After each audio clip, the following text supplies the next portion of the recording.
Okay, तो चलो, give the title in a notebook, unit 3, leverage.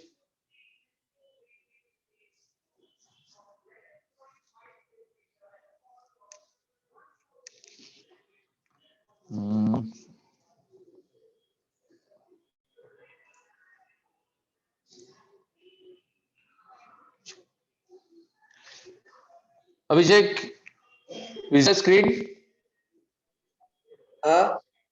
Okay, तो give the title in a notebook, calculation of leverage.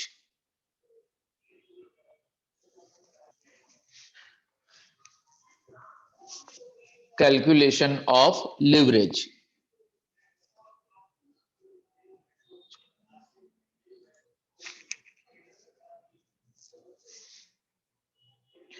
जब तक public आ रही है तब तक ये स्टेटमेंट बना लो।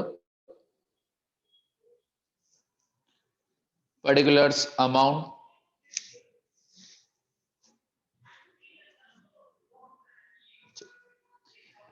it start with sales less variable cost, close करके कंट्रीब्यूशन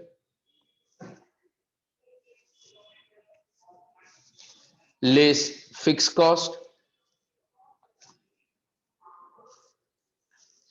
क्लोज करके EBIT, earning before interest and tax, या तो ऑपरेटिंग प्रॉफिट, आप जो भी बोलो। લખાયેલું છે ને? हाँ, और पहले और इसमें फर्क क्या है, चलो मुझे ये बताओ। આ ईपीएस चेंज है नंबर ऑफ इक्विटी साइड આવી ગયો ना, ईपीएस ये भी હતું। પછીનું જે પોર્શન છે ને એ નવું છે। હવે એ તો બટ ઓબ્વિયસલી એ તો લખ્યું છે લિવરેજ બેટા પર એટલે એ તો નવું જ છે, પણ ઉપરમાં આ સ્ટેટમેન્ટમાં કોઈ ચેન્જ છે?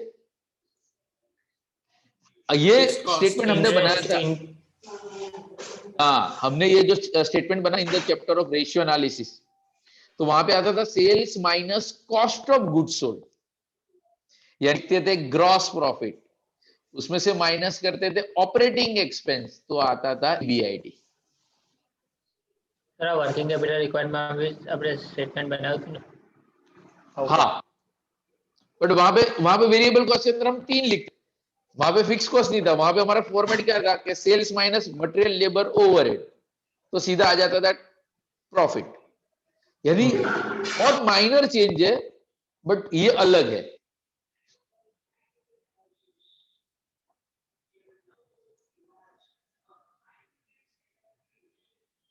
हाँ, एक लास्ट लाइन जो कट रहा है, हाँ ये लो, चलो, ये कंप्लीट स्टेटमेंट।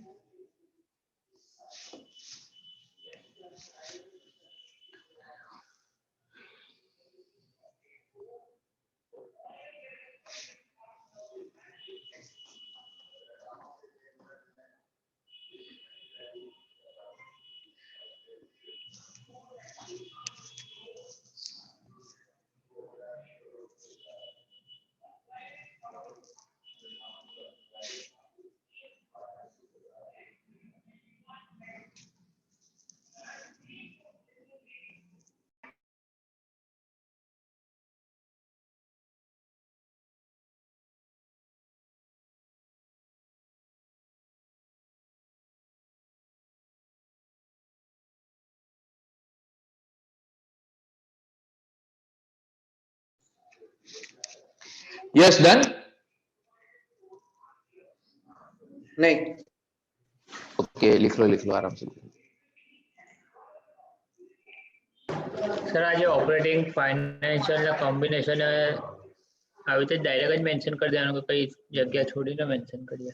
ना ना, एक्चुअली चैप्टर के अंदर आपको ये है 1, 2 and 3, calculate operating leverage, calculate financial leverage, calculate combined leverage. ये लिवरेज का वर्किंग करने के लिए this is a pre requirement, यानी ये हर एक सम के अंदर, यहाँ ये जो आपका जो स्टेटमेंट, ये हर एक सम की रिक्वायरमेंट नहीं है, ये अगर सम में ना दिया हो तो सिंपल, ये तीन फॉर्मूला अप्लाई करने के लिए, तीन फॉर्मूला अप्लाई करने के लिए बस आपको इतना चाहिए, दैट्स इट। अगर इतना आपको सम के अंदर अवेलेबल है, देखो ऑपरेटिंग लीवरेज का फॉर्मूला क्या है, कंट्रीब्यूशन बाय ईबीआईटी, तो ये रहा कंट्रीब्यूशन, ये रहा ईबीआईटी। फाइनेंशियल लीवरेज का फॉर्मूला क्या है, EBIT upon EBT, EBIT and EBT. And combined leverage का फॉर्मूला क्या है, कंट्रीब्यूशन अपॉन ईबीटी। यानी सम सॉल्व करने के लिए you need 1 2 3 4 and item. But कई बार कुछ क्वेश्चन ऐसे है कि जहां पे वो लोग पूछते कैलकुलेट ईपीएस, या आपको कंट्रीब्यूशन ईबीआईटी ईबीटी सम के अंदर नहीं दिया होता, इंस्टेड ऑफ इंफॉर्मेशन होती है सेल्स की, वेरिएबल कॉस्ट की वगैरह वगैरह, एंड अब यहाँ आंसर ढूंढना है। But this particular table is over.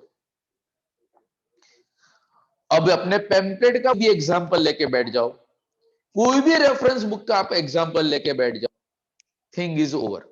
इससे ज्यादा कुछ भी नहीं है चैप्टर। ओके, तो लिवरेज का मतलब क्या हुआ, लिवरेज का मतलब हुआ it's a relationship between two dependent components. दो ऐसे कंपोनेंट, ये नॉर्मली साइंस अंदर यूज होता है कि भाई एक वेरिएबल के अंदर अगर चेंज आए, एक वेरिएबल के अंदर चेंज आए तो उसके वजह से दूसरे वेरिएबल के अंदर क्या फर्क है, तो जो वो रिलेशनशिप हमें जो फाइंड आउट करना है, तो दैट रिलेशनशिप यानी कि leverage is nothing but it is one kind of a ratio. Leverage is nothing but one kind of a ratio.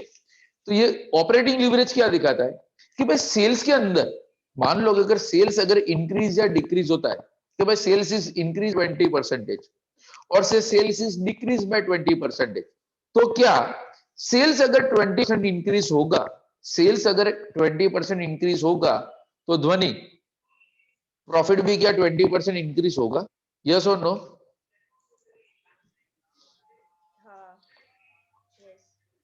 Yes और नो?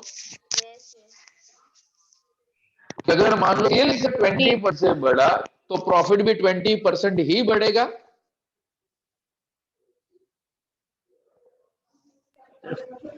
Repeat the question. क्या विषय? सर मानो क्वेश्चन रिपीट करो ना ऐसा। अगर सेल्स के अंदर 20% अगर इंक्रीज आता है तो क्या प्रॉफिट भी 20% बढ़ेगा, यस No. और no? No no. No. Reason? Sir variable cost same नहीं रहेगा ना। वेरिएबल कॉस्ट से आएगा, प्रॉब्लम क्या है, फिक्स कॉस्ट। फिक्स कॉस्ट का नेचर क्या होता है कि आप 100 यूनिट का प्रोडक्शन करो या लाख यूनिट प्रोडक्शन करो, फिक्स कॉस्ट इन ए टोटल रिमेन सेम। से फॉर एग्जांपल मैं आपको एक कैलकुलेशन दिखाता हूं, जैसे कि मान लो सेल से हमारा 1 लाख, वेरिएबल कॉस्ट है हमारा 50% फॉर एग्जांपल, तो 50,000, तो कंटेंट कितना हो जाएगा 50,000। मान लो फिक्स कॉस्ट है 25,000, तो ईबीआईडी हमारा कितना हो जाएगा 25,000 एंड इंटू 10,000, तो ये हो जाएगा 15,000। एट प्रेजेंट सिचुएशन है, ये एट प्रेजेंट सिचुएशन है। अब मान लो ये कुछ भी की जरूरत नहीं है, वीडियो लेक्चर के अंदर मैंने वेरी वेल एंड 2 लेक्चर के अंदर तो चैप्टर खत्म हो जाता है, यानी समझ लो कि कितना इजी चैप्टर है, क्योंकि जो स्क्रीन पे बस यही हमारा चैप्टर है। अब जैसे मैंने बताया कि सेल्स बढ़ा 20% से, सेल्स बढ़ा 20% से, तो 1 लाख का कितना हो जाएगा 1,20,000। अब वेरिएबल कॉस्ट आपको पता है, variable cost per unit remain same, यानी कि प्रोडक्शन बढ़ेगा सेल्स बढ़ेगा तो कॉस्ट बढ़ेगा, प्रोडक्शन कम तो कॉस्ट भी कम। तो 50% कॉस्ट था तो यहाँ पे भी 50%, यानी ये तो कितना, हाँ इन टोटल बढ़ेगा, इन टोटल बढ़ेगा पर यूनिट प्रोपोर्शन में सेम रहेगा, यानी कंट्रीब्यूशन कितना हो जाएगा 60,000, कंट्रीब्यूशन कितना हो जाएगा 60,000। बट ये हमने कॉस्टिंग के अंदर बहुत बार सीखा है कि fix cost in total remain same. Sales आपका इंक्रीज हो जाए डिक्रीज हो जाए, जैसे कि कल तक ऑनलाइन क्लासेस थे, आज से ऑफलाइन क्लासेस हो गए, बट जो कॉर्पोरेशन का टैक्स आता है या स्टाफ का जो सैलरी है उसके अंदर कोई फर्क पड़ा, वो तो जो पहले था आज भी उतना ही है, यानी ये कितना रहेगा 25,000 का 20,000 ही, यानी 60 माइनस अगर 25 करोगे तो अब कितना बचेगा 35,000। अगेन आपका सेल्स बढ़ने या कम की वजह से, आपका सेल्स बढ़ने या कम होने की वजह से क्या लोन का इंटरेस्ट चेंज हो जाएगा? Interest remain same. अगर मान लो आपने ₹1,00,000 का लोन लिया है, 10% रेट ऑफ इंटरेस्ट है, तो ऐसा थोड़ी नहीं नहीं आपका तो सेल्स बहुत बड़ा है, एक काम करो इंटरेस्ट का रेट 12% कर दो। ना ना, इस बार आपका बिजनेस हुआ ही नहीं है, एक काम इंटरेस्ट का रेट 8% कर दो। नो, इंटरेस्ट फिक्स कॉस्ट, तो ये भी कितना रहने वाला है? 10,000 का 10,000, तो अब ये कितना हो जाएगा? 20,000। व्हाट इट मीन्स, अब ध्यान से समझना। सेल्स में कितना इंक्रीज हुआ? 1,00,000 की जगह पे 1,20,000 सर 25 मीन्स આવશે. जो आई आज लोचा पड़े પછી કે सर वीडियो लेक्चर में ऐसा कोई बोलने वाला हो तो कितना कोई गलती ना हो मेरी। हाँ, थैंक यू। तो अब देखो कि सेल्स के अंदर चेंज कितना आया? 1,00,000 के पे 1,20,000 mean sales is increase by 20%। Sales मेरा कितना इंक्रीज हुआ? 20%। बट उसके वजह से अगर आप ये ईबीट को, नेट प्रॉफिट 15 के जगह पे हो गया 25,000, 15 के जगह पे हो गया 25,000, यानी प्रॉफिट कितना इंक्रीज हुआ? 2/3। एंड 2/3 का मतलब कितना हुआ? 66.67%। 66.67%। तो सर ये वेरिएशन क्यों? ये variation because of fix cost. अगर ये फिक्स कॉस्ट निकाल दो ना, मान लो कि फिक्स कॉस्ट हो ही नहीं, तो जितना सेल्स बढ़ेगा उतना ही प्रॉफिट बढ़ेगा, जितना सेल्स का उतना ही प्रॉफिट कम होगा। But variable cost it is increase and decrease with sales, जबकि fix cost it's fix only. तो यहां पे ये जो लीवरेज है, operating leverage, financial leverage and combined leverage, ये क्या दिखाता है? रिलेशनशिप ऑफ सेल्स, यानी कि यहां पे रिलेशनशिप क्या है? Contribution and EBIT. आपके सिलेबस में क्या है? Simple, apply the formula and get the answer. अब देखो क्या है? 5,000 डिवाइड बाय 20। ऑपरेटिंग लीवरेज का फॉर्मूला क्या है? तो operating leverage is equal to contribution. Contribution का अमाउंट कितना है? 50,000 डिवाइडेड बाय ईबीआईटी का अमाउंट कितना है? 25,000। आंसर कितना? 2। Example over. बस, हाँ बस इतना, इससे ज्यादा सिलेबस के अंदर कुछ भी नहीं है। ओके, लीवरेज का फॉर्मूला क्या है? EBIT divide by EBT. चलो ईबीआईटी हमें कितना दिया? 25,000 डिवाइडेड बाय ईबी हमारा कितना है? 15,000। आंसर कितना आया? 1.67। 1.67। व्हाट इट मींस, इसका इंटरप्रिटेशन क्या होता है कि सेल्स के अंदर अगर ₹1 का चेंज है, यानी कि कंट्रीब्यूशन के अंदर अगर ₹1 का चेंज आता है, तो उसके सामने जो ईबीआईटी ऑपरेटिंग प्रॉफिट है वो 2 टाइम्स चेंज, 2 टाइम्स आपका चेंज होगा। गॉट द पॉइंट और नॉट? ये परसेंटेज वाइज है। सेम भी अगर इस कंबाइंड लीवरेज का फॉर्मूला क्या है? Contribution divided by EBT. Contribution कितना दिया? 50,000 डिवाइड बाय ईबीटी कितना है? 15,000। 3.33। ये एक फॉर्मूला है कंट्रीब्यूशन डिवाइड बाय ईबीटी। और उसका दूसरा फॉर्मूला क्या है? Operating leverage multiply by financial leverage. Operating leverage multiply by financial leverage is equal to combined leverage, is equal combined leverage. कान इधर से पकड़ो, इधर से, बस 3 फॉर्मूला के अंदर चैप्टर खत्म होने वाला है। 3 फॉर्मूला के अंदर आपका चैप्टर खत्म जाएगा। क्लियर? अब देखो, पैम्पलेट ओपन करो। સર એટલે આનો પોઈન્ટમાં તો આન્સર આવે ને 1 થી નીચે જાય જ નહીં એટલે એવું ને? ना, કેમ? કારણ કે તમે કન્ટ્રીબ્યુશન આપણે પેલું ઉપર લઈએ ને પછી हाँ, यानी ये अच्छा, ये 1 से, हाँ बट ये फ्रैक्शन में नहीं हो। ये तो कब हो सकता है कि मान लो कंट्रीब्यूशन से ज्यादा फिक्स कॉस्ट, कंट्रीब्यूशन की कंपैरिजन में अगर फिक्स कॉस्ट जाए तो वहां पे हो सकता है, बट यू कैन नॉट, वहां पे ऐसा नोट नहीं लिख सकते कि भाई ये आंसर 1 से ज्यादा या 1 से कम नहीं हो सकता। No, it represent the relationship between the 2 component, कि भाई कितने टाइम से ज्यादा फर्क पड़ेगा, कितने टाइम ज्यादा फर्क पड़ेगा, बस वही ये डिस्क्लोज करता है, nothing else. That's it. Clear?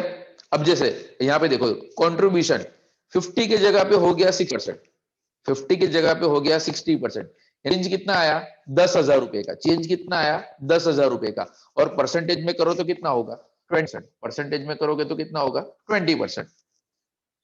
तो सेम ईबीटी देखो सामने 25 का हो गया 35,000, यानी कितना 10,000, तो ये कितना हो गया डिफरेंस 40%।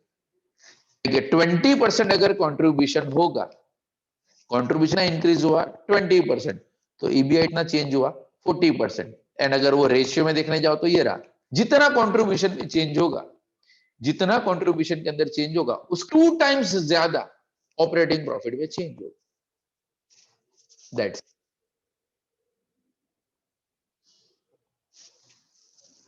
क्लियर हुआ? हाँ sir. Yes sir. Thank you. ના કોઈ નો હતું, કોઈક નો હતું. હા બોલ ધ્વનિ, પહેલા તારું વોલ્યુમ ઇન્ક્રીઝ કર. હું એવું પૂછતી હતી કે હજુ સુધી આ ચેપ્ટરનો વિડિયો લેક્ચર નથી થવાના અપલોડ?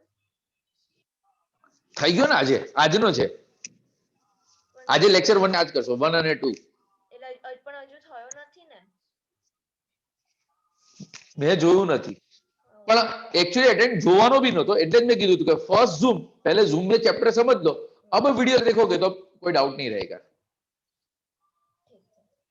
क्लियर? ओके. एंड जो वीडियो लेक्चर के अंदर मैंने क्या किया है, जो कॉलेज के एग्जांपल है, क्वेश्चन नंबर 1 to 5, एग्जांपल जो 1 to 5 और 1 to 5 के अंदर पूरा चैप्टर खत्म ही हो जाता है. मैंने यूनिवर्सिटी पेपर सेट के एकाध दो सम हार्डली डिस्कस किए होंगे, एकाध दो सम ही डिस्कस किए होंगे तो भी, बट मैं अभी आपको मैं कंपेयर करके बताऊंगा how to solve a particular question, how to solve a particular question. चलो page number 16, pamphlet page number 16,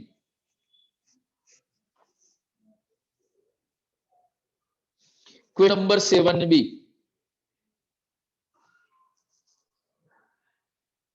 question number 7B देखो, क्वेश्चन के अंदर इंफॉर्मेशन सॉल्व नहीं करना, डोंट वरी, मैं सिर्फ एक्सप्लेन कर रहा हूं, क्योंकि आज 2 चैप्टर मुझे एक्सप्लेन करना है, कैपिटल स्ट्रक्चर भी तो डिस्कस करना है. ठीक है, मैं समझ लूं कि भाई यही एक स्टेटमेंट के अंदर क्या ये एग्जांपल सारे सॉल्व हो सकते हैं कि नहीं, बस वो मैं आपको दिखा रहा हूं. अब कोई भी एग्जांपल लेके बैठ जाओ. ठीक है, sorry for the number 7B. भाई आउटपुट कितना दिया है 1,20,000, फिक्स कॉस्ट दिया है 14,000, वेरिएबल कॉस्ट पर यूनिट दिया है, सेलिंग प्राइस पर यूनिट दिया है. अब देखो selling price and variable cost per unit है, ध्यान से समझना. मानो selling price and variable cost per unit है एंड आउटपुट दिया है, इसका मतलब सेल्स एंड वेरिएबल कॉस्ट हमें मिल गया. आउटपुट से अगर प्राइस एंड वेरिएबल कॉस्ट को मल्टीप्लाई करो तो ये दोनों मिल गया. अगर ये दोनों मिल गया इसका मतलब कंट्रीब्यूशन का अमाउंट आ गया. यस. ओके, फिक्स कॉस्ट 14,000 दिया है, चलो ये भी मिल गया, यानी हमें ईबीआईटी भी मिल गया. हाँ, एंड इंटरेस्ट वो भी दिया है, यानी ईबीटी भी मिल गया. एंड ये 3 फॉर्मूला के लिए हमें ये क्या, contribution, EBIT and EBT, all the 3 datas are available. Yes, अब क्या करना है, apply the formula and get the answer.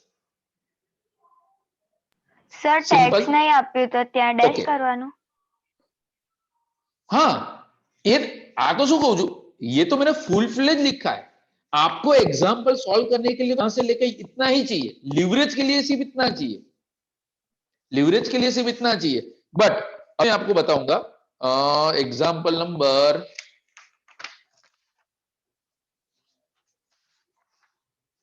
Question number 5, previous page पे क्वेश्चन नंबर 5, ये ऑलरेडी वीडियो लेक्चर के अंदर है. अब उसमें क्या लिखा है, from the following information calculate EPS EBIT. देखो यहां पे पूछा ही है कि ईपीएस कैलकुलेट करो, एंड ईपीएस कैलकुलेट करो, इसका मतलब ये स्टेटमेंट यहां तक बनाना पड़ेगा ईपीएस तक. ओके, अब देखो इंफॉर्मेशन में क्या है, selling price per unit, variable cost per unit and quantity. यानी देखो क्वांटिटी से मल्टीप्लाई तो हमें क्या मिलेगा, सेल्स, वेरिएबल कॉस्ट, कंट्रीब्यूशन, ये पहली 3 चीज मिल. देखो फिक्स कॉस्ट दी है ये, यानी ये फिक्स कॉस्ट लिखोगे तो हमें क्या मिल जाएगा, ईबीआईटी. इंटरेस्ट वो भी नेक्स्ट में दिया ही, इंटरेस्ट लिखा तो हमें क्या मिल गया, ईबीटी। अब ये पर्टिकुलर क्वेश्चन में हमें ईपीएस ढूंढना है, इसलिए टैक्स रेट 40% तो ईबीटी का 40% करोगे तो टैक्स मिल जाएगा। टैक्स मिल गया तो हमें मिल जाएगा ईएटी, एंड ईएटी को डिवाइड किससे करना है, नंबर ऑफ इक्विटी शेयर से, यानी ये मिल गया ईपीएस, यानी ये टेबल हो गया।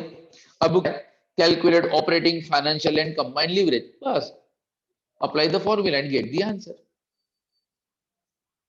This is the maximum length of the solution. This is the maximum length of solution. तो examination point of view, question number 3, 4 and 5. Sir આની મેં કમ્પેર કરવાનું નહીં આવે ને કે એક કશું નહીં, no comparison, no comment, nothing. सिर्फ कैलकुलेट। क्वेश्चन नंबर 3, 4 एंड 5, इसमें से मोस्ट टेकल जो सम है ना वो है क्वेश्चन नंबर 4। अब क्वेश्चन नंबर 4 क्या है वो भी, क्योंकि वीडियो लेक्चर में है ही, कल के वीडियो लेक्चर वो है, बट तो भी मैं आपको हिंट दे दूं क्या है। यहां पे लिवरेज का आंसर दिया है। अब तक हम क्या करते थे कि ये स्टेटमेंट के ऊपर से हम लिवरेज ढूंढते थे। तो यहाँ पे इनडायरेक्ट वजह कि हमें लिवरेज का आंसर दिया है, हमें ये स्टेटमेंट को कंप्लीट करना है, तो वो नहीं करते थे बैलेंस शीट वाला सब मिसिंग फिगर, इधर से आंसर से रेशियो पे जाओ या रेशियो पे से बैलेंस शीट पे जाओ, यू कैन डू दैट। यानी मेरे हिसाब से तो 4 and 5 करो ना, 4 and 5 चैप्टर इज ओवर, दोनों में से एक ही सम आएगा। 3 तो सिर्फ टाइम पास के लिए टिक करवाया। डिवेंचर नहीं लेवाना, खाली डिबेंचर ना, डिबेंचर का इंटरेस्ट आएगा। ये जो इंटरेस्ट है ना, ये इंटरेस्ट होता ही किसका है, डिबेंचर का ही होता है, डिबेंचर या लोन का। तो डिबेंचर किसके लिए, हाँ ये इंटरेस्ट कैलकुलेट करने के लिए। इंटरेस्ट का अमाउंट नहीं दिया होगा तो क्या लिखा होगा, बट 12% डिबेंचर, देखो नंबर 3 के अंदर 12% डिबेंचर ऑफ 4 लाख, तो 4 लाख का 12% यानी 48,000 इंटरेस्ट। यहाँ पे हम इंटरेस्ट 48,000 लिखेंगे। पृथ्वी क्लियर? यस हाँ नाम सर। कब, हाँ मेरे को नाम, आवाज कैसे बदल गई।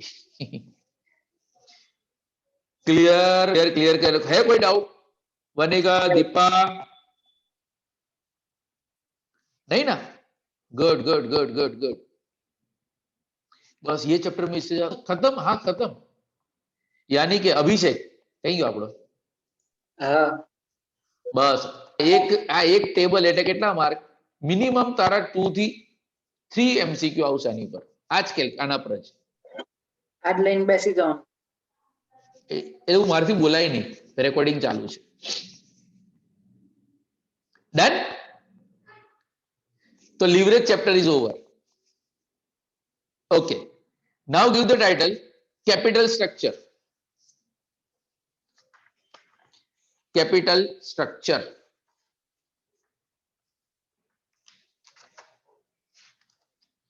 अब पहले पैम्पलेट ओपन कर लो. पैम्पलेट पहले मैं थियोरेटिकल पॉइंट ऑफ व्यू बता दूं कि आपको क्या पढ़ना है. Theoretical point of view, page number 1, bottom of the page देखो 4 आपको दिया है कि in order to understand relationship between the leverage, cost of capital and value of firm, the following assumptions are made. मिला पेज नंबर 1 पे, नीचे 4 जो assumption दिए है एंड पीछे 3 है, 4, 5, 6, 7. बस इसके ऊपर से आपको ऑब्जेक्टिव थियरी क्वेश्चन हो सकता है. It is in MCQ point of view. Okay, उसके बाद पेज नंबर 2 पे आपको दिया है नेट इनकम अप्रोच. बराबर. अब देखो नेट इनकम अप्रोच के अंदर, नोटबुक के अंदर भी टाइटल लिखो पहले. हाँ पहले आपने तो थियरी मार्क करे. ओके, तो थियरी पॉइंट ऑफ व्यू यहां पे भी आपको देखो एजम्पशन दिए है. एजम्पशन नंबर 1, 2, 3, ये तीनों एजम्पशन विथ अप्रोच का टाइटल. एक अप्रोच दूसरे अप्रोच में सिर्फ एजम्पशन में चेंज होता है। यानी net income approach, net income approach के अंदर आपके तीन एजम्पशन एंड नेक्स्ट पेज पे ये तो आपका एग्जाम्पल के अंदर भी हो जाएगा, एग्जाम्पल के अंदर भी कवर हो जाएगा। ये देखो वहां पे जो आपको चार्ट एक ग्राफ दिया है, उसके जो सेंटेंस दिया है कि KD and KE are constant at all level of leverages, वो तो हमने एजम्पशन में भी देखा। डेप्थ proportion of the financial leverage increase, हाँ अब अंडरलाइन करो, as second line, as the डेप्थ proportion of the financial leverage increase,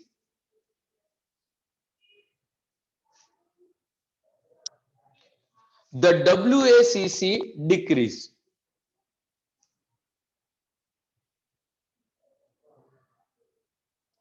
and बीच में वो जो केडी के है ना, उसको अंडरलाइन मत करना, एंड आगे लाइन अंडरलाइन करो, these result in increase in a value of firm, these result in the increase in a value of firm।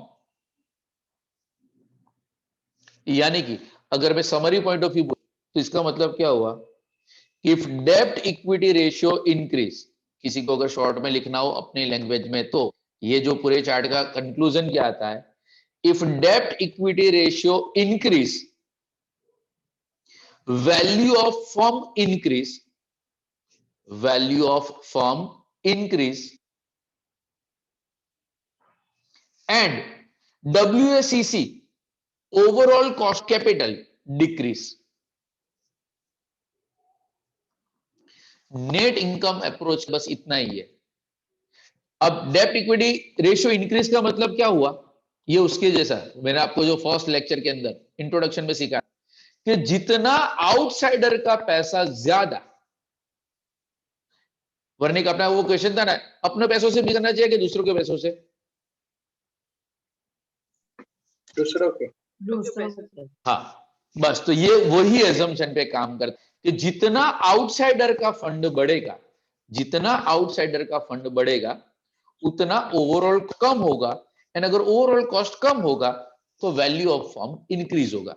तो ये दिस इंक्रीज तो दैट डिक्रीज, दैट डिक्रीज तो दैट इंक्रीज, ये theory point MCQ हो सकता है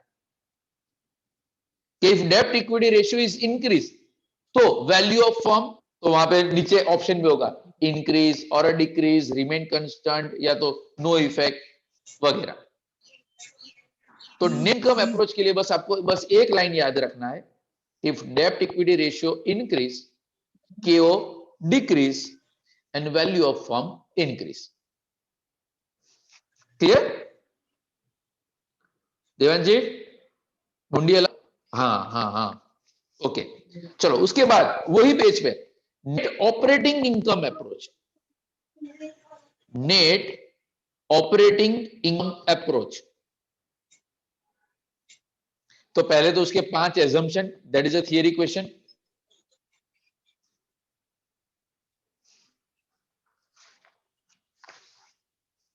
अब यहां पे भी आप नेक्स्ट पे चले जाओ, यहां पे भी आप नेक्स्ट पेज पे चले जाओ। अब यहां देखो चार्ट के नीचे सेकंड लाइन, पहले पढ़ लेना उसके बाद अंडरलाइन करना, as debt proportion of the financial leverage increase, the risk of the shareholder increase, thus KE also increase।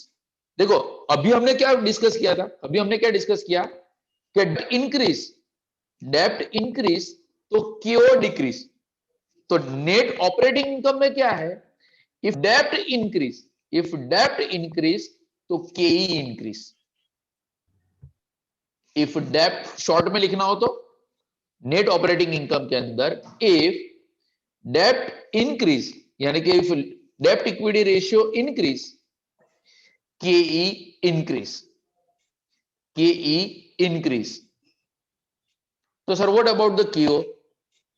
तो देखो फर्स्ट लाइन में ही लिखा है the KE and overall cost of capital are constant, but उसको underline करने की जरूरत नहीं है क्योंकि वो ऑलरेडी एजम्पशन के अंदर पहला एजम्पशन ही वही। देखो प्रीवियस हमने जो आगे के पेज पे हमने जो 5 एजम्पशन मार्क किए ना, उसके अंदर देखो सेकंड पॉइंट ये है, the overall cost of capital KO of the firm constant, यानी कहने का मतलब कि डेप्ट इंक्रीज करो कि डिक्रीज करो, उस फर्म की वैल्यू को या तो कॉस्ट को कोई फर्क नहीं पड़ता, कॉस्ट को कोई फर्क नहीं पड़ता। क्लियर? खबर पड़े तो पूछो। This is last zoom session before examination,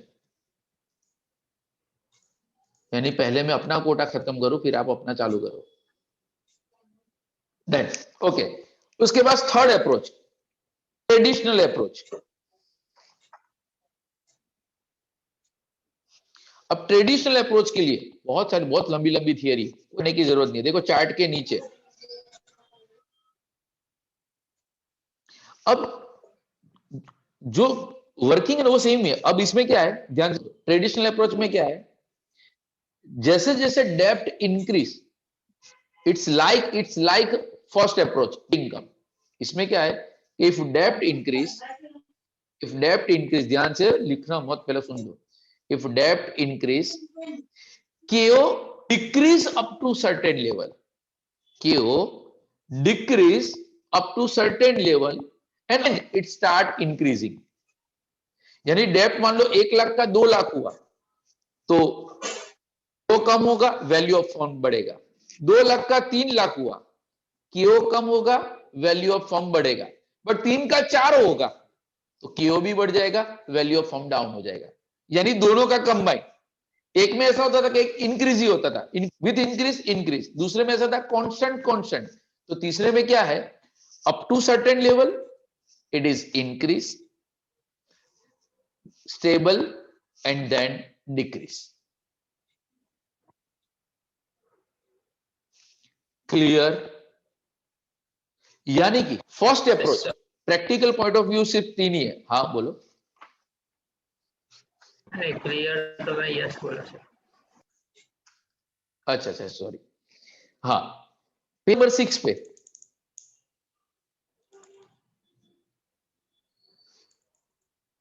क्योंकि पेज नंबर 6 पे जो MM अप्रोच है ना, MM अप्रोच, ये प्योरली थियरी है, इसके ऊपर कोई सम नहीं है, इसके ऊपर कोई सम नहीं है। तो उसके जो 6 एजम्पशन,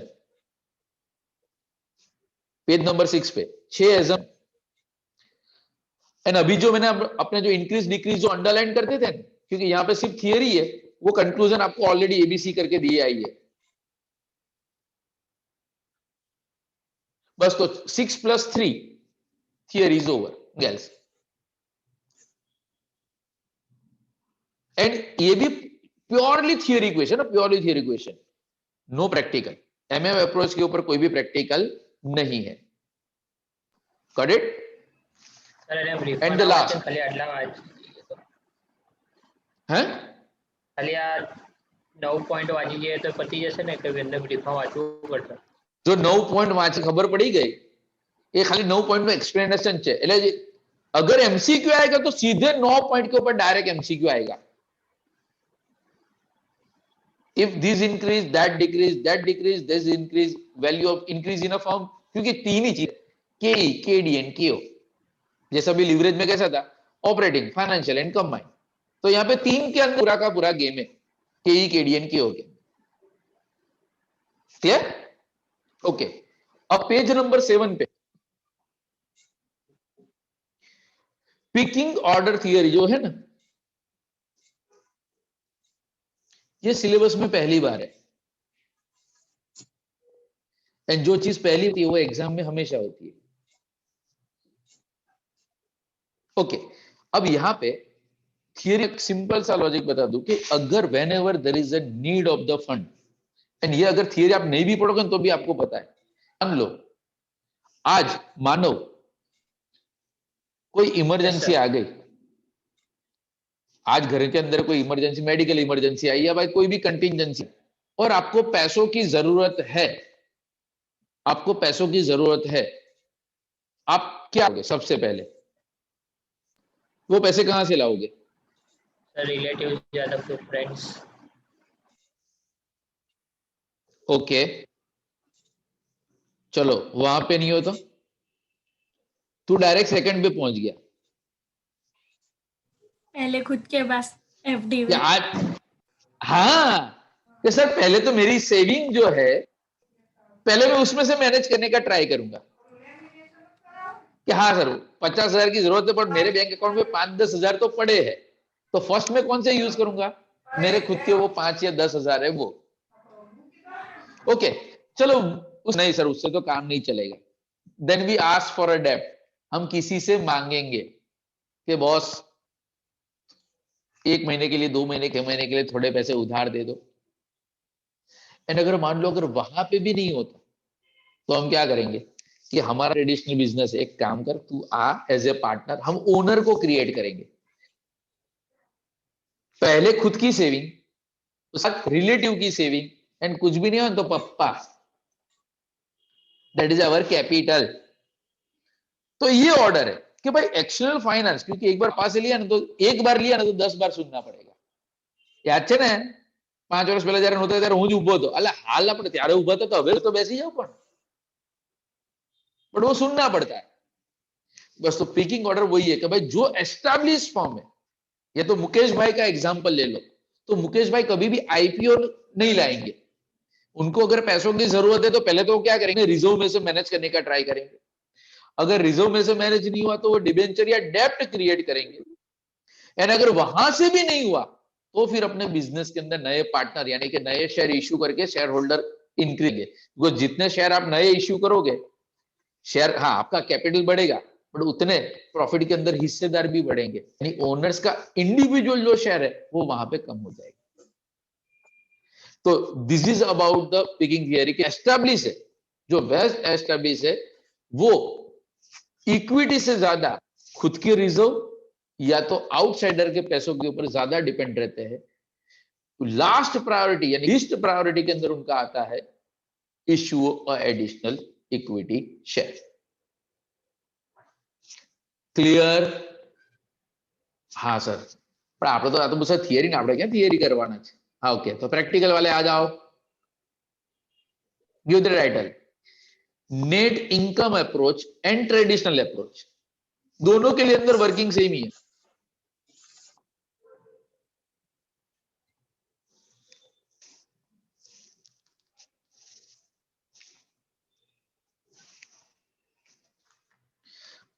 आज पहली बार है कि बजट लाइव चल रहा है और हम लेक्चर ले रहे हैं।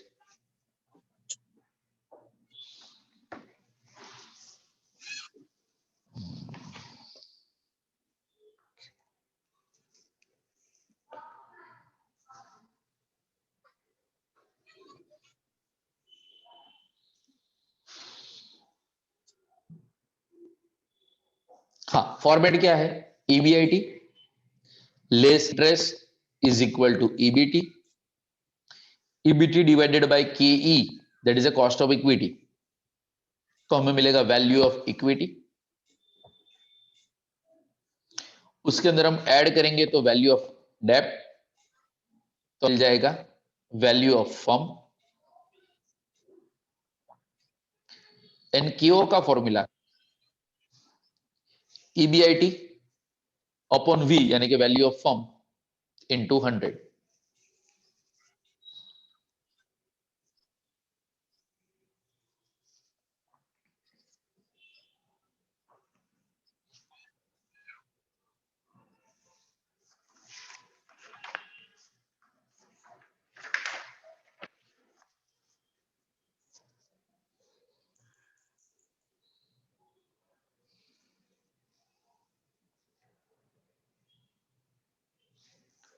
लिखा?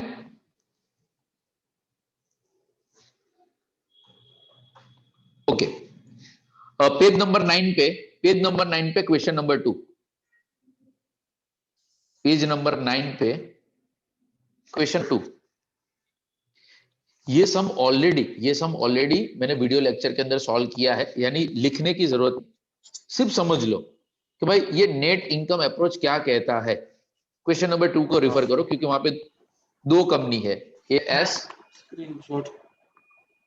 एंड दूसरा है टी, 2 कंपनी के बारे में इनफो। अब ध्यान से समझ लेना। क्या हुआ? कड़ी के ऊपर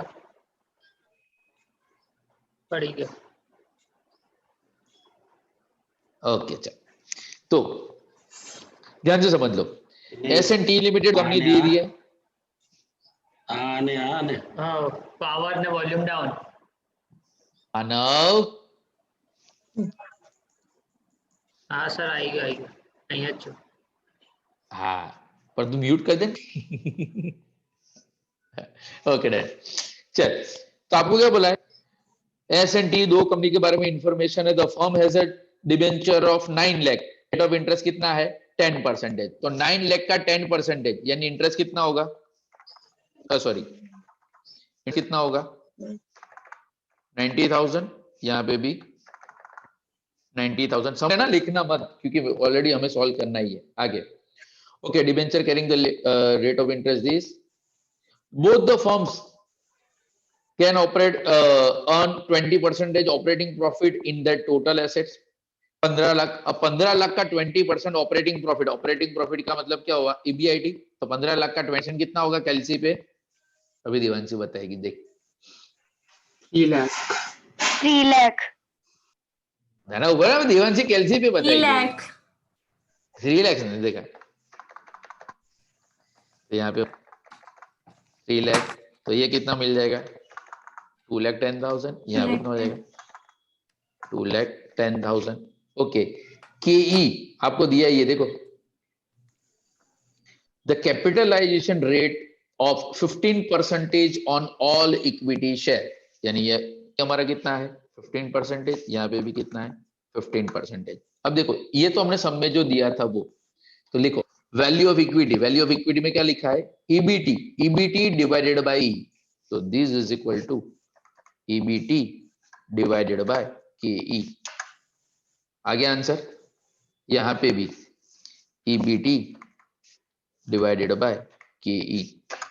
ओके, एड वैल्यू ऑफ डेब्ट, वैल्यू हमने ऊपर सम के अंदर दिया ही था, देखो टोटल डिबेंचर कितने के थे हमारे 9 लाख रुपीस ऑफ डिबेंचर। एक मिनट, मैंने कुछ गलती की, हाँ T डज नॉट यूज डेब्ट। ओके, टी में तो सॉरी टी के अंदर तो डेप्ट है ही नहीं, डेप्ट नहीं है तो इंटरेस्ट नहीं होगा, ये हो जाएगा 3 लाख। हाँ हाँ, वैल्यू ऑफ डेप्ट, यहां पे डेप्ट है कितना 9 लाख, और यहां पे नहीं है तो 0, तो वैल्यू ऑफ फर्म कितनी होगी 14 + 9 23 लाख, और यहां पे कितना होगा 20 लाख। एनकेओ का फॉर्मूला क्या है, का formula EBIT divided by value of firm, अरे इंटू 100 करना भूल गया, sorry, into 100, 9.13%। And same way अगर यहाँ पे भी करोगे तो 50%। अभी मैंने देखो आपको एजम्पशन लिखा है नेट इनकम अप्रोच के अंदर कि इफ डेप्ट इंक्रीज, देखो यहाँ पे डेप्ट था हमारा 0, डेप्ट 0 था इसलिए इंटरेस्ट भी 0 था, कि 0 की जगह पे डेप्ट हो गया हमारा 9 लाख, तो इफ डेप्ट increase value of firm increase, value of firm increase and KO decrease. हाँ, अब वो लाइन का मतलब ये था, क्लियर, यस और नो, मुंडी लाओ, हाँ हाँ क्लियर हाँ, तारो हा भी हो आवे जेने कम बीक लागे जाए, वो पॉजिटिव है कि क्वेश्चन वही समझ में नहीं आता मुझे। चलो डन, अब वही पेज पे लास्ट सम देखो, क्वेश्चन नंबर 8, क्वेश्चन नंबर 8। अब देखो वहां पे भी लिमिटेड EBIT दिया है 3 lakh, evaluating the number of structure, हमें ढूंढना क्या है, KD दिया है, KE एंड KD दिया है, हमें ढूंढना क्या है KO, KE and KD available है, हमें ढूंढना क्या है। तो ये जो एग्जांपल है ना क्वेश्चन नंबर 8, वो है ट्रेडिशनल अप्रोच का एग्जांपल है, वो है ट्रेडिशनल अप्रोच का। बट ट्रेडिशनल अप्रोच के अंदर क्या है, कुछ नहीं, हमें ढूंढना तो वर्किंग में कोई चेंज नहीं। यानी अगर मान लो मेरे पास दो कॉलम रेडी है, तो मैं सिर्फ दो ही सॉल्व करता हूं, जैसे कि कैपिटल स्ट्रक्चर 1 और 2। ईबीआईडी आपको कितना दिया था? ईबीआईडी दिया था 3 लाख। Okay, interest. अब देखो फर्स्ट कैपिटल स्ट्रक्चर में डेब्ट कितना है? 3 लाख। डेब्ट कितना है? 3 लाख। एनकेडी कितना है? 10%। तो 3 लाख का 10% कैलसी पे इंटरेस्ट कितना आएगा? 30,000। 30,000। कैलसी पे इंटरेस्ट कितना आया? 30,000। एंड सेकंड के अंदर 4 लाख 10%, सॉरी 40,000, यानी 3 lakh minus 30,000, 2 lakh 70,000 and 3 minus 40, 2,60,000 divided by केई। अब देखो अभी हमने जो नेट इनकम अप्रोच सॉल्व किया था, नेट इनकम प्रीवियस क्वेश्चन, उसमें क्या था? केडी एंड केई कांस्टेंट, केडी एंड केई कांस्टेंट। जबकि देखो यहाँ पे फर्स्ट के अंदर केई यहाँ पे 12%, दूसरे के अंदर है 12.5%, यानी यहाँ पे 12%, तो यहाँ पे 12.5। ये ऑटो राउंड ऑफ हो जाता है तो इग्नोर, मैंने ऐड करके रखा था फॉर्मेट के हिसाब से। बट अभी मान लो कि फॉर एग्जांपल 13% है, लिखना है 12.5, बट बाय डिफॉल्ट अभी 13, क्योंकि मैंने राउंड ऑफ नियरेस्ट टू 1 रखा है। अब वैल्यू ऑफ इक्विटी कैसा आएगा? This is equal to this divided by this. ये हो गया। अभी यहाँ पे this is equal to this divided by 12.5%, ये आपको मिल गया। हाँ, वैल्यू ऑफ कितना है? 3 लाख। यहाँ पे हमारा है 4 लाख, यानी यहाँ पे आ जाएगा 50,000, यहाँ पे आएगा 24,80,000 एंड क्यू अगर करोगे तो this is equal to EBIT divided by value of into 100, 11.76%, यानी 12.09%। बट दोनों ऑप्शन के अंदर फर्क क्या था? वहां पे ऐसा था कि भाई इफ डेब्ट increase value of increase, first approach की बात करूं, value of firm increase and केओ डिक्रीज। जो ट्रेडिशनल अप्रोच में ऐसा नहीं होता है, क्योंकि यहाँ पे केई कांस्टेंट था, जबकि ये अप्रोच के अंदर केई कांस्टेंट नहीं है। यानी यहाँ पे ऐसा हो सकता है कि अमुक एक पॉइंट तक शायद वो नीचे जा सकता है एंड उसके बाद वो बढ़ भी सकता है। तो हमें आपको तो क्या होगा, आपको ये 5 ऑप्शन दिए हैं, कंफर्म 5 नहीं होंगे, 2 ही ऑप्शन। आपको सिर्फ इतना बोला ये दोनों में से कौन से कैपिटल स्ट्रक्चर में जाना चाहिए। तो जहां पे भी हमारा ओवरऑल कॉस्ट कम हो 11.76% एंड जहां पे कॉस्ट कम हो उसी का वैल्यू भी ज्यादा होगा। ठीक है, यहाँ पे अगर 5 है, मैंने यहाँ पे सिर्फ स्क्रीन पे 2 ही वर्किंग किए, भाई फर्स्ट कैपिटल स्ट्रक्चर के साथ जाना चाहिए, क्लियर? यानी कि इनकम हो या ट्रेडिशनल हो, सॉल्यूशन का फॉर्मेट रिमेन सेम। एंड आपको करना भी क्या है पता है पब्लिक, सुन लो। जैसे कि फर्स्ट, इसके भी मैंने 3 ही लेक्चर बनाए, एक नेट इनकम का, दूसरा नेट ऑपरेटिंग इनकम का, तीसरा ट्रेडिशनल अप्रोच का। अब मान लो जैसे ही आपने लेक्चर ओपन करोगे, यानी आपको स्क्रीन पे पता लगी जाएगी कि नेट इनकम के 5 एग्जाम्पल है, तो सबसे पहले आप क्या करोगे पता है? 5 टेबल बना लेना, ये वाले टेबल फर्स्ट लेक्चर में 5 टेबल बन गए, यानी आपको एक बार तो टेबल लिखने की प्रैक्टिस हो। सम को ऐसा भी हो, सम के अंदर इंफॉर्मेशन कोई भी हो, सॉल्यूशन का फॉर्मेट यही होगा, बस फिर फिल इन द ब्लैंक्स। या मैं क्या करता था, सर छोड़ो ना, वो नहीं बताऊंगा, तुम लोग बिगड़ जाओगे।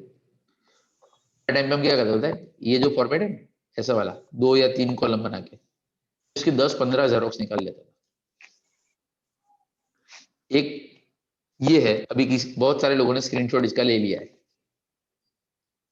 नहीं लिया डोंट वरी, मैं इसका पीडीएफ में ग्रुप में शेयर कर दूंगा, वहां उसके 10 जेरोक्स लेके बैठ जाओ एक ही दिन के अंदर। हाँ, यहाँ पे जो अमाउंट है वो मैं आपको ब्लैंक फॉर्मेट शेयर कर दूंगा।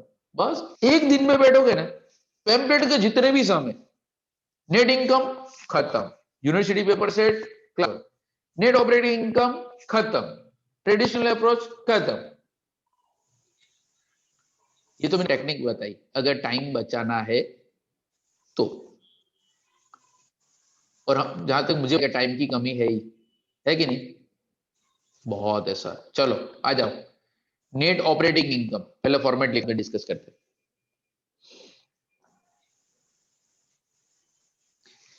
एक्चुअली कैलकुलेशन यहां से स्टार्ट होता है, कैलकुलेशन ऑफ की। बट कई बार क्या होता है कि इंटरेस्ट का अमाउंट अवेलेबल नहीं होता, इंटरेस्ट का अवेलेबल नहीं होता। आपको ऐसा बोला होता है कि भाई कैपिटल स्ट्रक्चर टोटल 50 लाख है, जिसमें से 20% डेप्ट है, 30% डेप्ट है।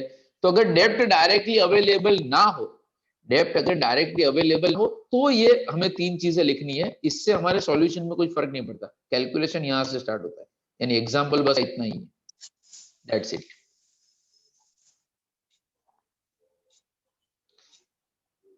ફોન્ટ સાઇઝ બરાબર है ना, दिख रहा है ना स्क्रीन पे बराबर? દેવાંશી બેટા આપણે લખવાનું છે ના સર, તમે પીડીએફ આપશો જ ને? ના બી આપો, ના નહીં આપો, હવે તો નક્કી જ કર્યું, લખો પહેલા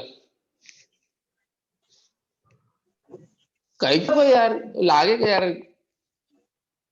તમે આજે આવીને કંઈક ભણ્યા।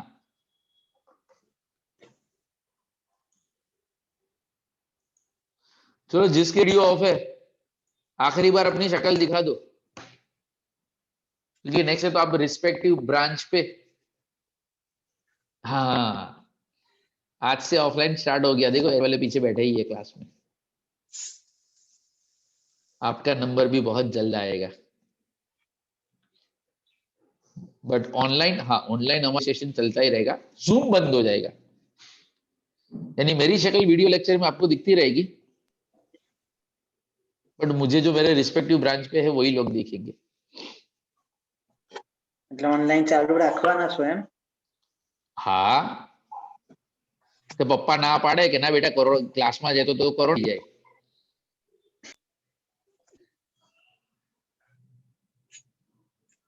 तो उन लोगों के लिए એટલે સર બેવમાં સેમ જ ચાલશે? क्लास में आवशो तो જે કંઈક एक्स्ट्रा વિડિયો મળશે, લેક્ચર આવશે बड़ो बिजी है, वीडियो से कुछ एक्स्ट्रा मिलेगा कंफर्म। यानी क्लास में आना, जूम बंद हो जाएगा। यानी जो ये जो टाइम पास अभी जो जूम में मैं करता हूँ, ये मैंने जूम में डिस्कस किया था, अब ये जो चीज है ना वो मैं क्लासरूम में डिस्कस करूंगा बोर्ड पे, मैं या तो जो भी आपकी रिस्पेक्टिव फैकल्टी होगी वो सब। यानी वहां पे सिर्फ सामने, ये तो छेद नहीं यार, मैंने किसी को अब तक ब्लॉक नहीं किया।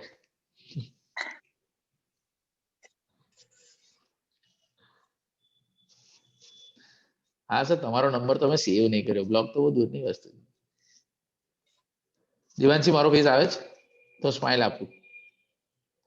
સર યાર મૂડ જ આખો ઓફ થઈ ગયો, મસ્ત સ્નેપ આવતો હતો કે એટલે આ તો मैं चेक कर लेता था कि બધાને ખબર પડે કે ભાઈ कोई स्नैप ले रहा है तो स्माइल दे दो।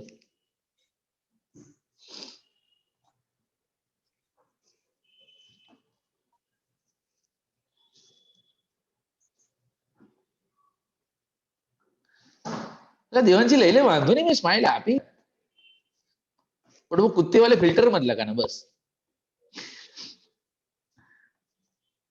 Sir done. डन, अरे वाह, बस तो I am waiting for your snap. चलो लिख लिया कि बाकी है? લખાઈ ગઈ। Done sir. Done, okay. तो इसका भी एक एग्जांपल देख लेते हैं। क्वेश्चन नंबर 5, क्वेश्चन नंबर 5 देख लो, पेज नंबर 9 के ऊपर। A firm belonging to a risk class 10%, risk class 10% लिखा है ना, उसको अंडरलाइन करो और ऊपर लिखो KO, this is known as a cost of capital. आपका जो रिस्क क्लास जो दिया है 10%, nothing but it is KO। Okay, आगे क्या है? EBIT 4 lakhs, इट एम्प्लॉयड 8% डेप्ट इन अ कैपिटल स्ट्रक्चर, यानी इंटरेस्ट का आपको रेट दे दिया है आगे कहाँ गया, हाँ, find out of the firm and cost of equity under this. देखो अब यहाँ पे डेप्ट का अमाउंट नहीं दिया है, यानी ये जो मैंने जो टेबल बनाया है ना, ये यही सम के लिए बनाया है। देखो आपको लास्ट लाइन पढ़ो, total financial requirement of the firm कितना है 20 लाख, यानी यहाँ पे मैं लिख देता हूँ 20 लाख, 20 लाख। ये सिर्फ इस तरह से अगर डेप्ट का अमाउंट डायरेक्टली अवेलेबल ना हो तो। अब फर्स्ट ऑप्शन में क्या बोला है 20% डेप्ट, फर्स्ट ऑप्शन में बोला है 20% डेप्ट एंड सेकंड ऑप्शन में बोला है 35% डेप्ट। एक्चुअली वहां पे तीसरा भी है 50%, बट मेरे पास सिर्फ 2 अवेलेबल है इसलिए मैं सिर्फ 2 कॉलम का कर रहा हूं, ठीक है। तो 20 लाख का 20% करोगे तो कितना आएगा, कैलकुलेट 4 लाख, एंड 20 लाख का 35% करोगे तो कितना आएगा 7 लाख। बस ये डेप्ट का अमाउंट फाइंड आउट करने के लिए मैंने ये 3 लाइन ऐड की है, बाकी इसका यहाँ पे कोई जरूरत नहीं है। तो चलो हमारा स्टार्ट कहां से होता है, EBIT से। What is the amount of EBIT given? 4 lakh. उसमें से माइनस इंटरेस्ट। अब देखो आपको पता है कि 4 लाख एंड 7 लाख 4 होना चाहिए, हाँ मेरे साथ ये अक्सर होता है 0 जब टाइप करता हूं, लिखूं तब नहीं। हाँ तो इंटरेस्ट, रेट ऑफ इंटरेस्ट आपको देखो सम के अंदर दिया ही है 8% डेप्ट, तो 4 लाख का 8% डेप्ट है 4 lakh and rate of interest है 8%, तो 4 लाख का 8% कितना होगा 32,000 एंड 7 लाख का 8% करोगे तो कितना होगा 56,000। तो अब EBT हमारा कितना आएगा 368 एंड बाजू में 344, भूल चुक माफ। हाँ अब देखो फॉर्मूला क्या है कि value of firm is equal to EBIT divided by KO। देखो सम के अंदर फर्स्ट लाइन में ही लिखा था KO कितना था 10%, KO कितना था 10%। तो देखो यहाँ पे this is equal to EBIT divided by 10%, तो 40 लाख, और यहाँ पे भी कितना 40 लाख। ऑल वेल,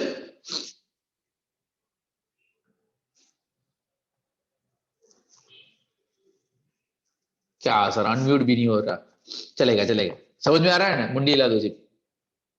हाँ गुड, कंसंट्रेशन इतना हो रहा है, वो मैं चेस खेलता हूँ इस तरह से, ये पोस्ट के अंदर बैठे है, वीडियो चल रहा है चिपक गए वो देख रहा है। ओके लेस क्या लिखा है, वैल्यू ऑफ डेप्ट, देखो अपने फर्स्ट लाइन में लिखा ही है 4 लाख एंड 7 लाख, तो यहाँ पे कितना आएगा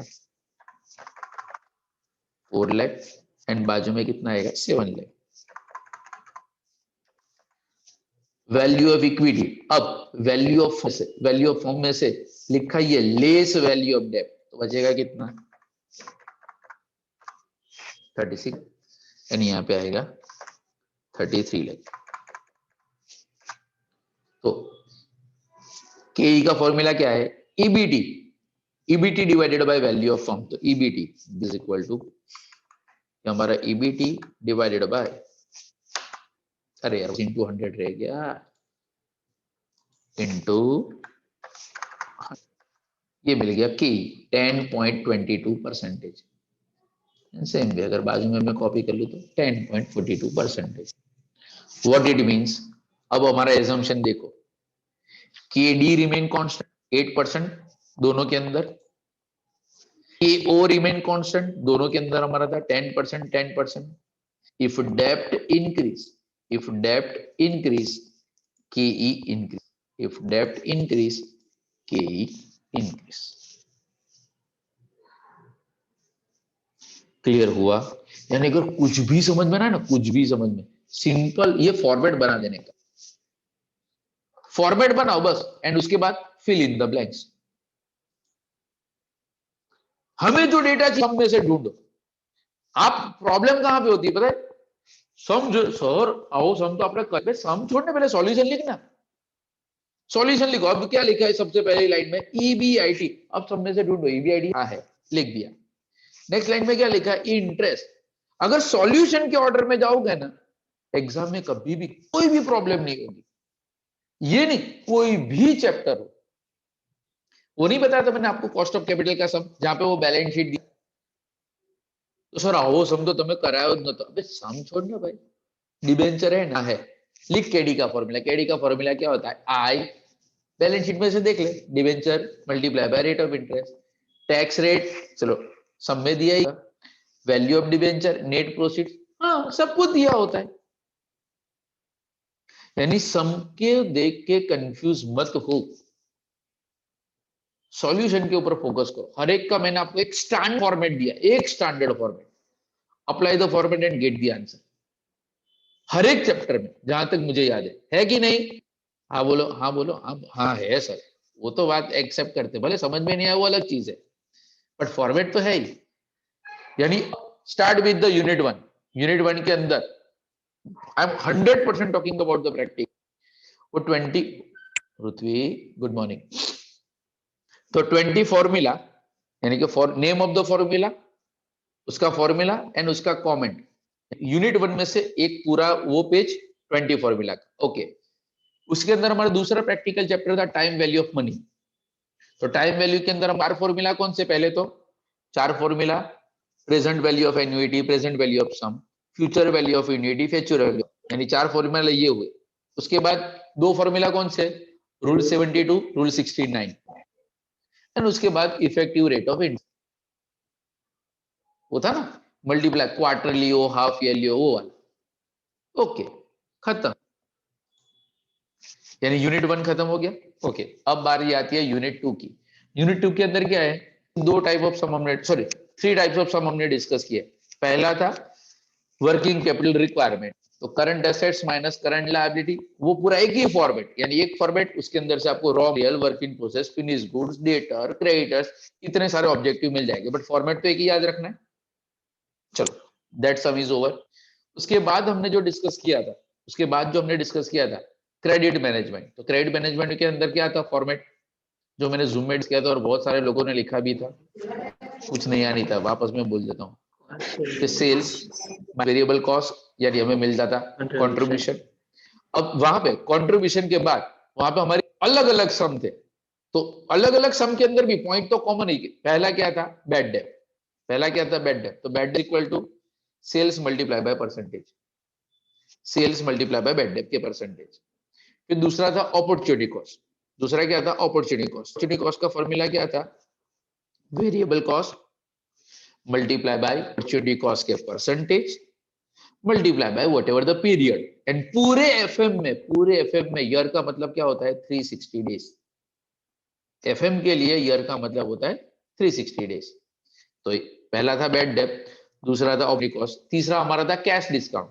तो कैश डिस्काउंट क्या होता है, sales multiply by cash discount का परसेंटेज, यानी कैश डिस्काउंट मिल जाएगा। एंड चौथा कलेक्शन एक्सपेंस। कलेक्शन एक्सपेंस तो डायरेक्टली सम के अंदर दिया ही होता है, 4 के अलावा तो कोई चीज ही नहीं। Simple, if profit increase accept it, otherwise reject it, कोई भी decision. Got the point. And cash के अंदर एक मिला वो ईओक्यू वाला फॉर्मूला, ऑप्टिमम कैश बैलेंस वाला, एक ही फॉर्मूला है बस, एक ही सम है, कंफर्म आएगा एंड आएगा। चलो यूनिट 2 इज ओवर। यूनिट 3 के अंदर आज देखो, ये हमने 3 पढ़े। एक table leverage is over and 2 table capital structure is over. चलो यूनिट 3 हो गया। यूनिट 4, अब यूनिट 4 के अंदर 2 हमारे चैप्टर थे। पहला था कॉस्ट ऑफ कैपिटल, तो केई 2 फॉर्मूला, यानी कि with growth without growth, KD 2 formula, redeemable irredeemable, KP 2 formula, redeemable irredeemable, and KR no formula, क्योंकि KR is equal to K. And उसका डब्ल्यूसीसी का एक टेबल, बुक वैल्यू तो बुक वैल्यू, मार्केट वैल्यू तो market value. Chapter is over. Okay, and उसके बाद था हमारा कैपिटल बजट। हाँ सर, एक वीक क्या थोड़ा चैप्टर था, इसलिए मैंने तो भी उसका भी एक समझ अवेलेबल है। Payback even on even, NPV even on even, pi even on even, IRR even on, and ARR even हो क्या नहीं इवन हो, उसके सॉल्यूशन में कोई फर्क नहीं पड़ता।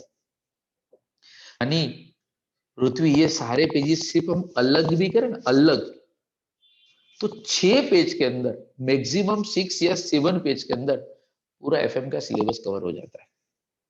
एंड उस पेज के अंदर सिलेबस का या यूनिवर्सिटी पेपर सेट का कोई भी सम लेके बैठो, कोई भी सम लेके बैठो, आंसर आएगा आएगा आएगा। एंड नॉट अबाउट दिस, अपना पैम्पलेट हो, दूसरे का पैम्पलेट हो, सीए का एग्जांपल लेके बैठ जाओ, जाओ चैलेंज, उतना फुल प्रूफ समरी दिया है, पर वो समरी पढ़ने के लिए, याद कर ले दिया था अभिषेक, लैपटॉप के पीछे वॉल पे चिपकाने के लिए नहीं।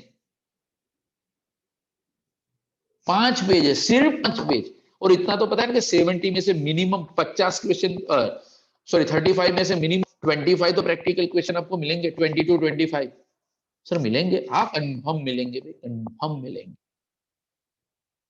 हाँ ये जो आज अभी मैंने उसका तो इंपॉर्टेंट सम बता दिया, कौन सा, लिवरेज का। बट पेज नंबर 10 पे, पेज नंबर 10 पे क्वेश्चन नंबर 10,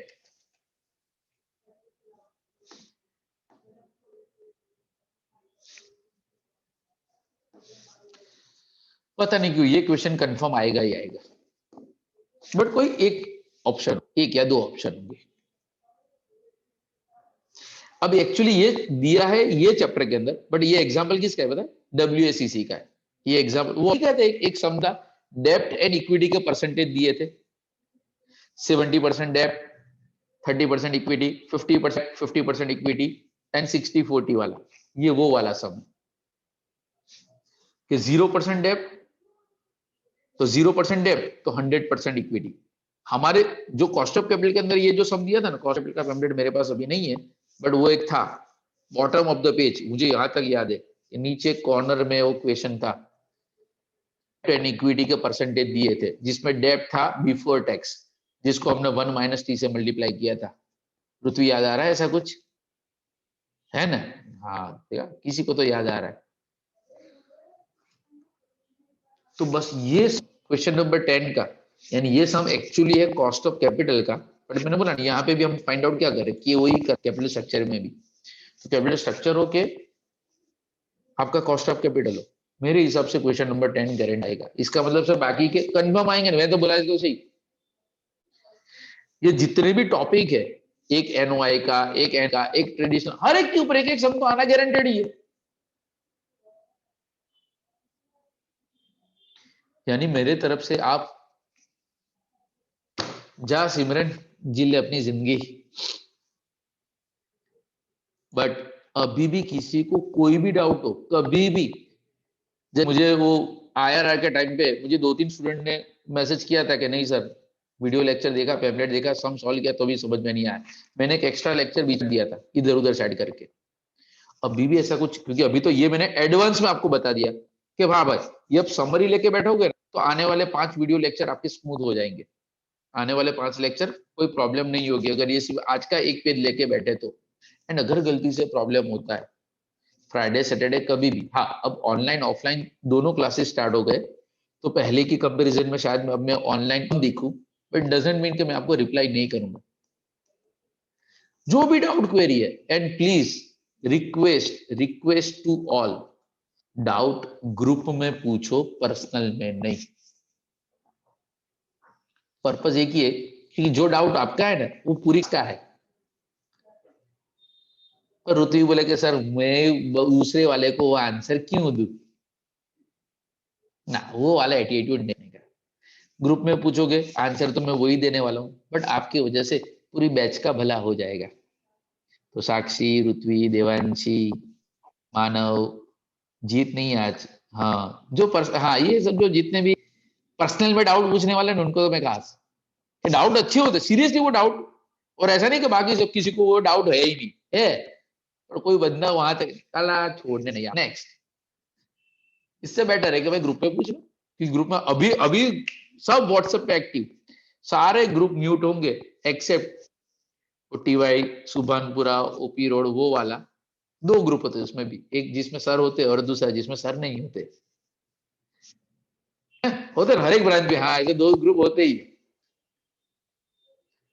तो दोनों ग्रुप अनम्यूट रखना, क्योंकि किसी बंदे ने यहाँ पे पढ़ा तो मुझे, क्योंकि सबसे पहले डाउट क्या है, लोग आप अंदर अंदर सॉल्व करते हो कि ग्रुप में गेला है, जैसे ही मैसेज आया ना कि भाई मान लो कि प्रताप नगर का ग्रुप है फॉर एग्जाम्पल, पृथ्वी डाउट पूछा, जो आई गई अल्लाह पे डाउट है तो पूछा पे, पृथ्वी उसमें कुछ बुरा नहीं लगाने का, जब डाउट था तभी तो पूछा ना। हाँ सर मैंने अभी कोई फर्क नहीं पड़ता, बट आप लोग क्या है, हाँ पर्सनल में सॉल्व करने वाले कि अपना डाउट अपने तक सीमित रखो, सामने वाले को वो पता नहीं लगना चाहिए कि हमें कितने प्रॉब्लम है। तो बस मेरे तरफ से आज के लिए इतना ही। एक और चीज, जैसे कि मैंने आपको बिगिनिंग के टाइम पे बताया था कि पहले जो आपका मिड सेम का सिलेबस हुआ करता था वो यूनिट 1 और 4 हुआ करता था, और हमने ओरिजिनली 4 से स्टार्ट भी किया एंड बाद में पता चला 1 और 2। तो अभी हमारे पास फोर्थ यूनिट के एमसीक्यू अवेलेबल, बहुत सरस सर, उसके अंदर कुछ आंसर दिए, मेजोरिटी आंसर अवेलेबल भी है, बट नाउ यू नो उसका भी हम ऑनलाइन ऑफलाइन दोनों जगह पे काम कर रहे हैं, तो शायद उसके ऊपर वीडियो, क्योंकि 5 लेक्चर पूरा सिलेबस भी कंप्लीट करना है, अगर पॉसिबल हुआ तो मैं उसके ऊपर कुछ वीडियो बनाने का ट्राई करूंगा, time permit, but I am not sure honestly telling, क्योंकि और आपके पास टाइम भी नहीं है, क्योंकि अभी आपने शेड्यूल देखा ही है, रोज के 2-2 3-3 वीडियो लेक्चर आपको देखने हैं। तो एक आपके पास हैंडी मटेरियल है, अगर मान लो कि ये सैटरडे तक अगर पॉसिबल नहीं भी हुआ, तो एफएम के पेपर के अगले दिन भी कुछ मैं रख दूंगा, या एक ऐसा हम जूम सेशन प्लान कर देंगे, आ नहीं तो जाओ सर चलो। पीडीएफ बनाने मोकली देजो ने ग्रुपમાં। ना वो तो रेडी है, वो तो सबको मिल ही जाएगा। I am talking about solution की मैं बात करूं कि जैसे कोई क्वेश्चन है ABCD, तो ए तो मार्क किया हुआ है ही है, बट सर मारो तो ए भी नहीं तो बी भी नहीं दिया, तो હવે હું શું કરું?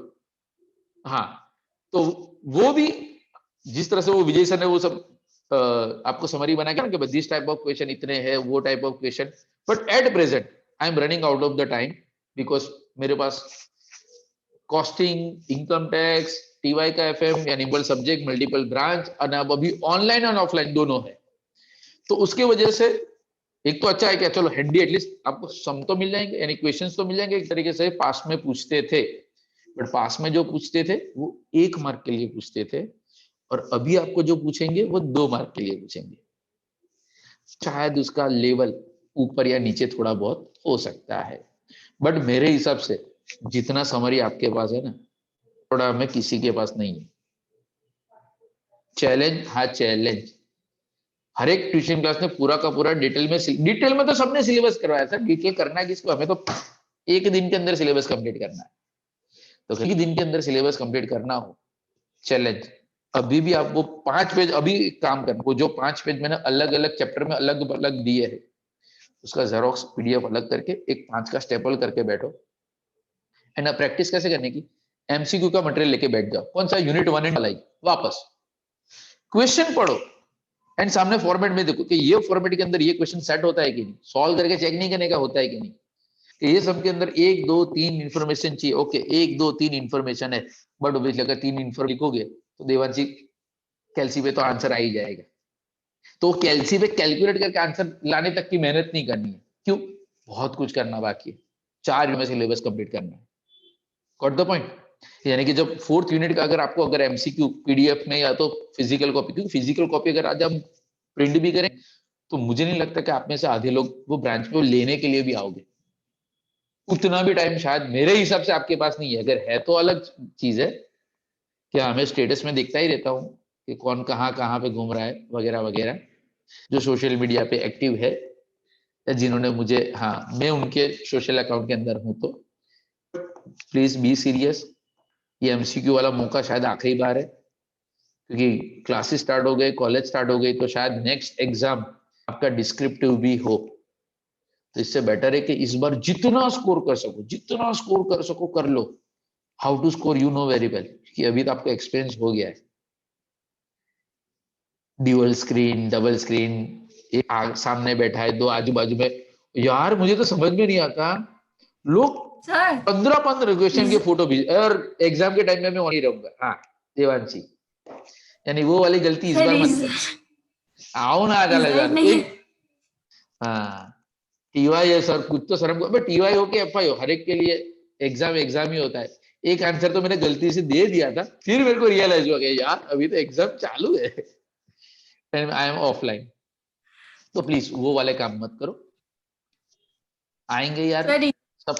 તમે કહેતા હતા है सर सुनो આજે રિઝલ્ટ પેલી ગઈ ના એક્ઝામ આવ્યું तो छोड़ने नहीं आए तो सारू છે ને આપણે।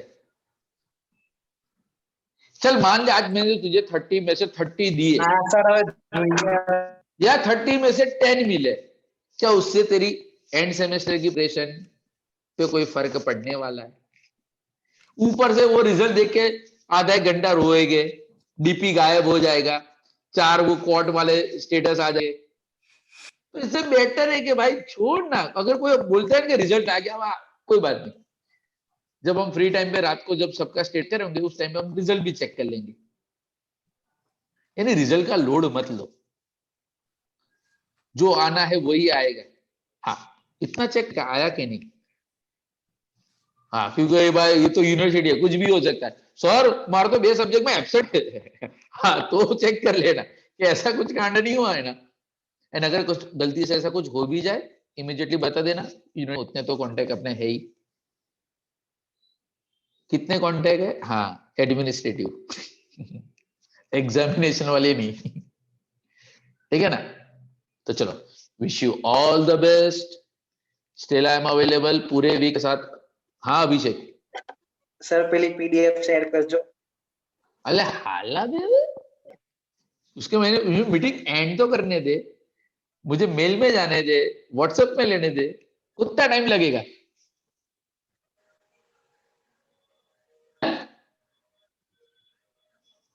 तो जाओ मेरे शेर, सर का नाम रोशन करके आओ। हाईएस्ट मार्क एफएम में आएंगे वो गारंटी मेरी, कितने वो आप डिसाइड करो, बट हाईएस्ट तो एफएम में ही होंगे। हाँ झंडा ऊंचा रहे हमारा बस, ठीक है ना। चलो all the best, tata bye bye. कोई डाउट हो तो सॉल्व करके जाओ। हाँ good good good good good. Thank you so much, sir. Thank you so much sir. Welcome, bless you all. And कभी निजामपुरा पे आओ तो, हाँ ऑक्टेन पिज्जा पे आओ तो ऊपर थोड़े दर्शन कर लेना सर होगी।